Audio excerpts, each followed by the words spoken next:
Welcome back everybody to another video. In this video I am gonna give you guys my input whether to run in-ceiling speakers or downfiring speakers. And quickly, if you guys don't know what downfiring speakers are, they're basically your Dolby enabled Atmos speakers where you would put on the wall above you, whether it be front or rear, and it's angled in a way where downfire. So that is your downfiring speakers. Also, I'm going to let you guys know the main difference between a 5.2.4 over 5.2.2, if it is even worth it to add the other two for your rear Atmos. And please don't forget to subscribe, guys. Thank you for that.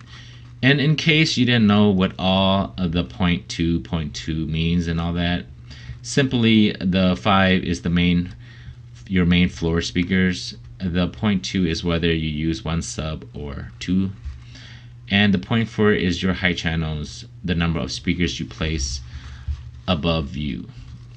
First off, I run 5 main speakers instead of 7 simply because most movie tracks will decode your surround right, surround left channels as sound that is behind you.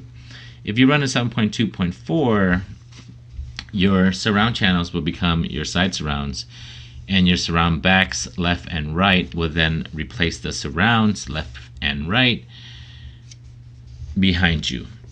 So in other words, for a 7.2.4, your surround right and left sound that is meant to be behind you will come from your side channels, and your surround back channels will have sound but not as distinct as your surround left and right channels. And that is why I run 5.2.4 instead of the 7.2.4.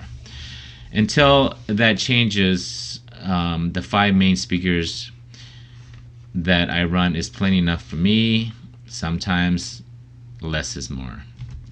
Now, the main difference with 2 high channels and 4, so your 2 Dolby Atmos front and your rear Dolby Atmos, what is the main difference having 4 instead of 2? For a reference, I'm gonna use the video game Modern Warfare 2019, mainly because it utilizes a lot of your high channels. For movies though, Power Rangers, Top Gun, and Iron Man 2, just to mention them, they actually do have some pretty good Atmos tracks if you have not watched those in Atmos yet, even though Atmos is not utilized enough for your Dolby Atmos home theater. For the 5.2.2, for instance, in Modern Warfare 2019, when a VTOL jet kill streak is called in, that jet hovers in the air. Even though you only have front high channels, your surround right and left will pick up the direction of the jet. In other words, for movies and games, for Atmos content, your surround speakers will correspond with your 2 Atmos high channels. You will get that object-based 3D sound field effect with a 5.2.2 setup.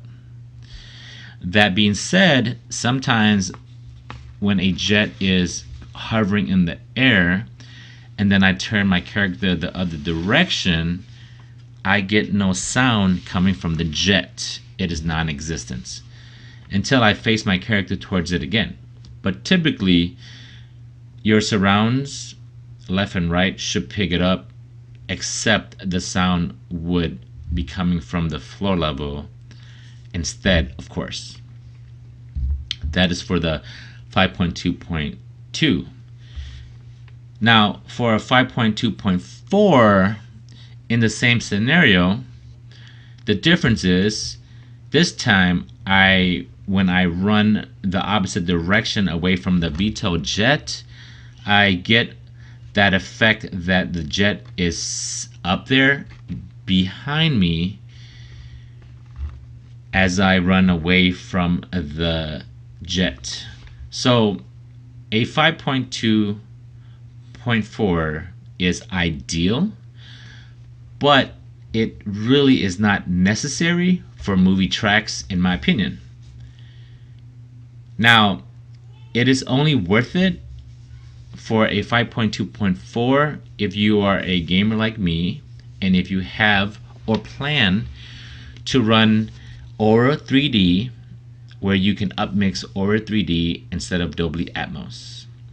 And if you don't know what Aura 3D is, it's pretty much the same thing as Dolby Atmos, but it's more of a UK or a European thing. And the quick thing I'm gonna tell you guys about Aura 3D is that Aura 3 was invented way before Dolby Atmos, so it's pretty much similar setup sound. It's just that Aura 3D came first, and supposedly Aura 3D has I mean, it's a matter of opinion, but Aura 3D is supposed to be the superior setup.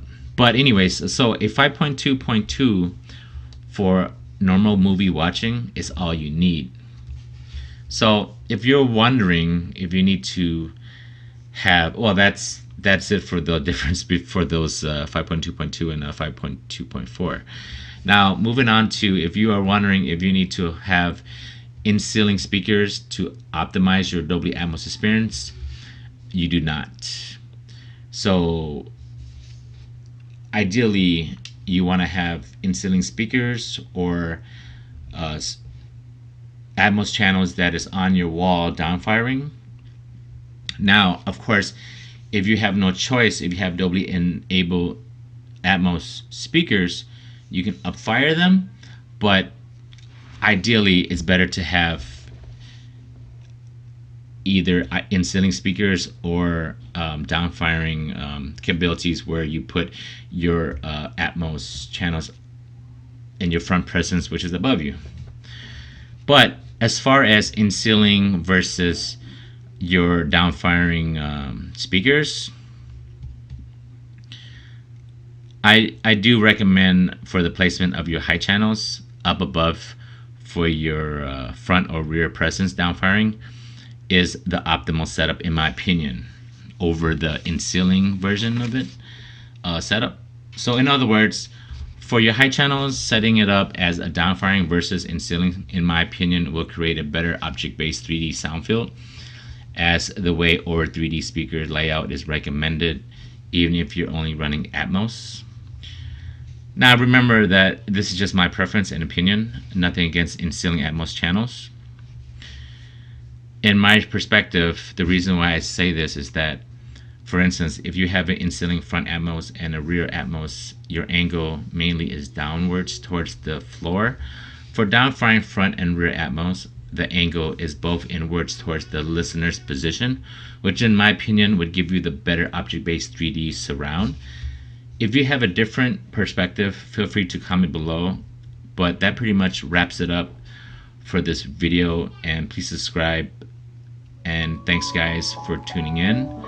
I'll catch you guys in the next one. Hooded Dragons out.